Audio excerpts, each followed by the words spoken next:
Assalamualaikum warahmatullahi wabarakatuh.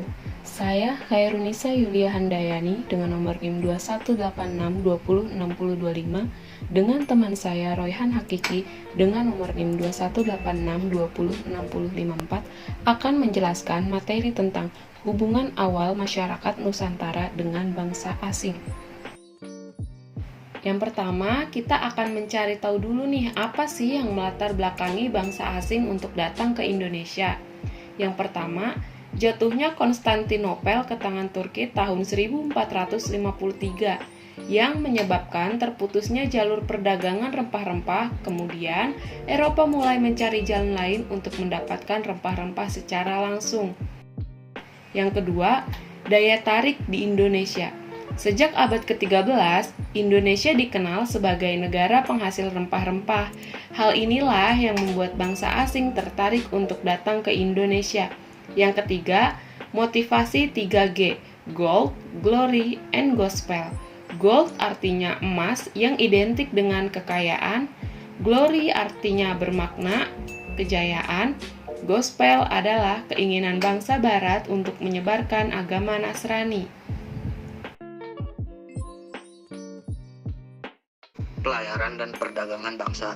Masyarakat Nusantara terkenal sebagai bangsa yang kuat dan pemberani. Mereka mampu berlayar hingga mencapai berbagai kawasan di dunia.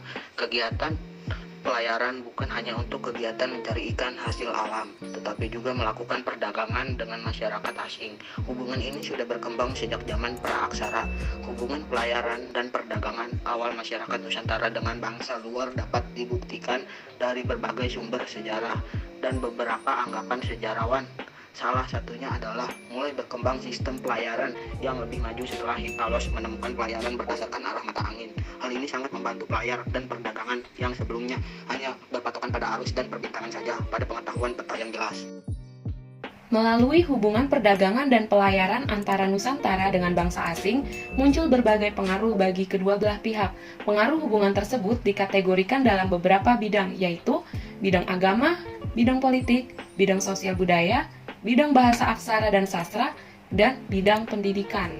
Awal pengaruh bidang agama. Sebelum masuknya pengaruh kebudayaan asing ke Nusantara, masyarakat masih menganut kepercayaan animisme dan dinamisme.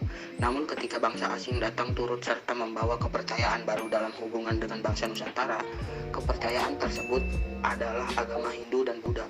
Setelah masuk kedua agama ini, kepercayaan animisme dan dinamisme tidak ditinggalkan begitu saja, melainkan terjadi percampuran atau akulturasi di antara keduanya.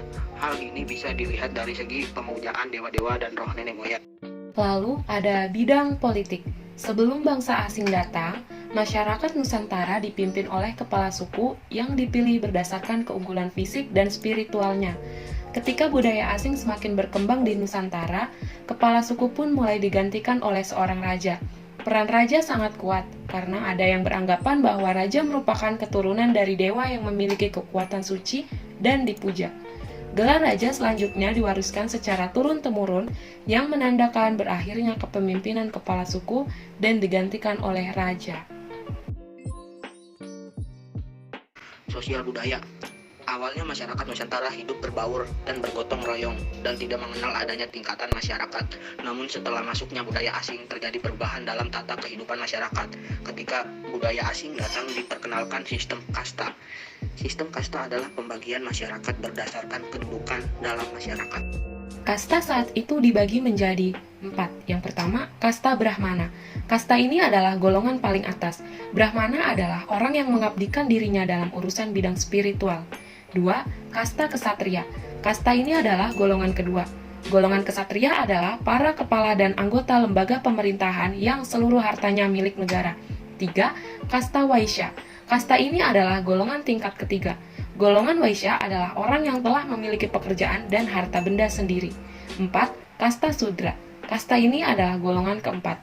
Golongan Sudra adalah pelayan bagi ketiga kasta di atasnya. Bahasa aksara dan sastra. Sebelumnya masyarakat Nusantara belum mengenal budaya aksara atau tulis-menulis.